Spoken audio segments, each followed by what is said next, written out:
두 번째 시간에서는 굴절의 법칙을 이용하여 임계각을 수식으로 표현하는 방법, 그리고 임계각을 구하는 방법에 대해서 정리해 보도록 해보겠습니다. 지금 그림에 의하면 매질 1에서 2로 물에서 공기로 빛이 진행하고 있는 상황이고, 그리고 입사각도가 임계각일 경우 굴절각이 90도가 나오는 상황을 그려놓은 것입니다. 아까 배웠던 그 내용입니다. 그런데 여러분들 조금 차이가 나는 거는 지난번에서는 빛이 위에서 내려왔고 여기가 매질 1이고 2였잖아요. 그러나 시작되는 부분을 기준으로 삼아서 얘를 매질 1으로 보고 얘는 나가는 부분, 빛이 굴절되는 부분을 매질 2로 본 거예요. 그것만 차이가 있습니다. 자, 이제 지난번에 했던 스넬의 법칙 한번 써보도록 해보겠습니다. 사인 세타 V 람다 N 거기에서 처음 시작할 때 우리가 어떻게 썼었나요? 분자에 들어있는 세타는 입사각도, 분모에 들어가는 건 굴절각도, 그 다음에 1 매질, 2 매질, 1, 2, 1 얘만 좀 반대가 되죠? 예, 굴절률의 B는 속도 B의 역수입니다. 그러면 우리가 오늘 할 내용이 세타 C와 관련된 거고, 그때의 굴절률을 이용해서 우리가 원하는 값을 찾았기 때문에 가운데 있는 속도 B와 파장 B는 지금 필요가 없어요. 지우겠습니다. 물론 있으면 구할 수 있겠지만 지금 여러분들 교과서에 나와 있는 그 수식 몇 쪽이냐면 149쪽에 나와 있는, 교과서 149쪽에 나와 있는 그 수식을 증명하는 과정이라고 보면 좋겠어요. 다시 한번 얘를 쭉 당겨가 써볼게요. N 그리고 2, 1 됐죠? 수식 쓸 때 각각 얘 하나씩을 지워가면서 바꿔가면서 해볼게요. 실험 상황에서, 문제 상황에서 입사광선의 각도는 세타 C 임계각입니다. 그래서 막연한 입사각도 세타 I가 아니라 이렇게 바꿔줘야겠죠. 세타 C 이렇게 바꿔줘야겠죠. 그리고 굴절 각도는 90도, 세타 R 대신에 90을 집어넣어야겠죠. 좋습니까? 그러면 이대로 놔둬보고 사인 90도는 1이니까 그냥 이 수식 그 자체가 사인 임계각은 N1분의 N2다라는 걸로 결론이 나죠. 그리고 여러분 교과서에는 어떻게 나와 있냐면요, N1이라는 녀석을 우리 교과서에는 이렇게 봤어요. 어떻게 봤냐면 그냥 이렇게 봤어요. 그냥 N이라는 굴절률로 봤고, 그 다음에 물 굴절률을 1로 봤습니다. 이렇게 구했다라는 겁니다. 선생님이 구하고자 하는 내용은 가장 일반적인 상황을 말하는 거고, 우리 교과서에서 n분의 1이라고 나온 거는 물과 공기에 해당되는 거, 혹은 공기와 어떤 매질에 대한 겁니다. 그래서 나는 광범위하게 이해하려면 교과서 방식보다는 이 상황 혹은 이 그림, 이 내용으로, 이 수식으로 가는 게 더 좋다고 봅니다. 계속해서 가볼게요. 실제 계산을 하려면 어떻게 해야 되냐, 지우겠습니다. 사인 세타 C는 매질 1에서 굴절률 1.33분의 물의 굴절률 N2는 1이 되겠죠. 그러면 1.33분의 1을 계산하게 되면 몇이 나오느냐? 0.7 계산해 놨어요. 0.75가 나옵니다. 이랬을 때 삼각함수표를 이용하면 과연 물에서의 임계각을 구할 수 있다는 거죠. 물에서 공기로 갈 때 임계각을 구할 수 있습니다. 그럼 삼각함수표를 이용해 선생님 조사해 봤더니 세타 C가 얼마 나오느냐? 바로 49도 정도 나온다는 거예요.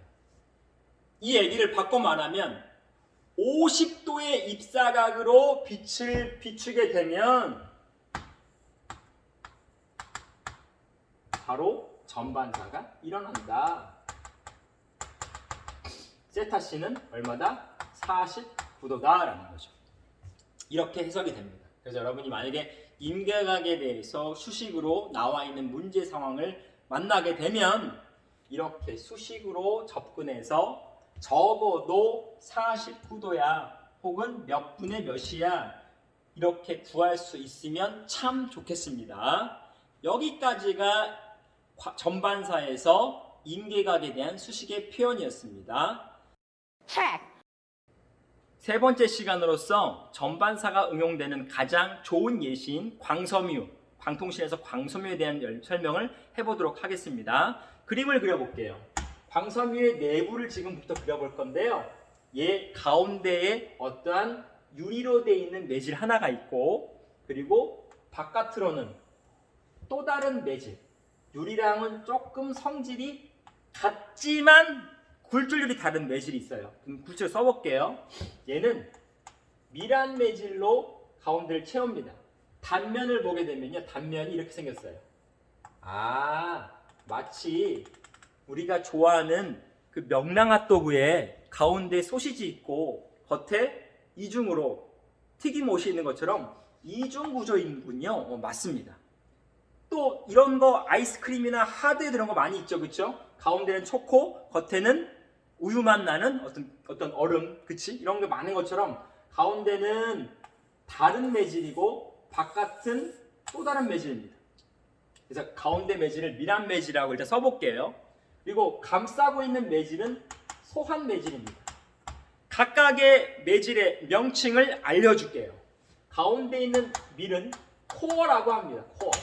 코어는 말 그대로 핵이죠. 중심에 있는 심이다라는 거고, 바깥을 감싸고 있는 것을 클레딩, 여기도 클레딩이라고 합니다.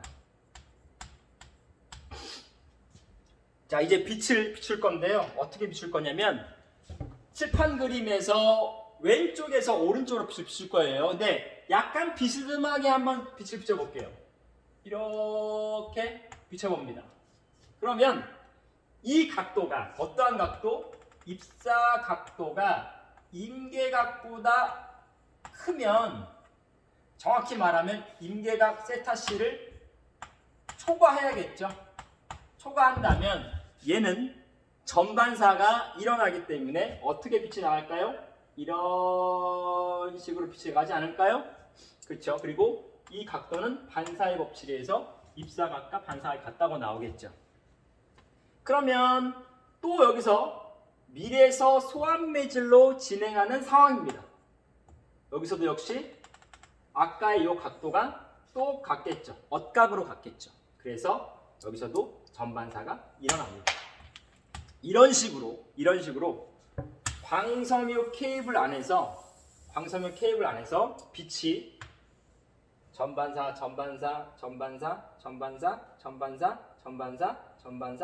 지금 코어를 그린 거예요. 코어. 전반대에서 진행합니다. 관련된 영상으로 선생님이 댓글창 그 밑에 창 있죠? 선생님 유튜브 채널에 그 밑에 창에다가 관련된 유튜브에 링크를 하나 URL을 올릴 테니까 관련된 실험을 꼭 보기 바랍니다. 자, 그 다음에 정리를 좀 더 하자면 얘는 뭘로 만드냐면 유리는 유리예요. 유리는 유리인데 미란 매질의 유리로 불순물을 넣은 겁니다. 그리고 얘도 유리는 유리예요.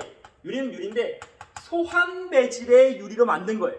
여러분 알다시피 유리는 굴절 유리 1.5에서 1.9까지 다양합니다. 어떻게 가공하냐에 따라 달라요. 그래서 굴절 유리 차이를 두 개 해서 밀에서 서로 빛이 진행하는 상황을 만들고, 그때 임계각보다 큰 각도로 입사하기 때문에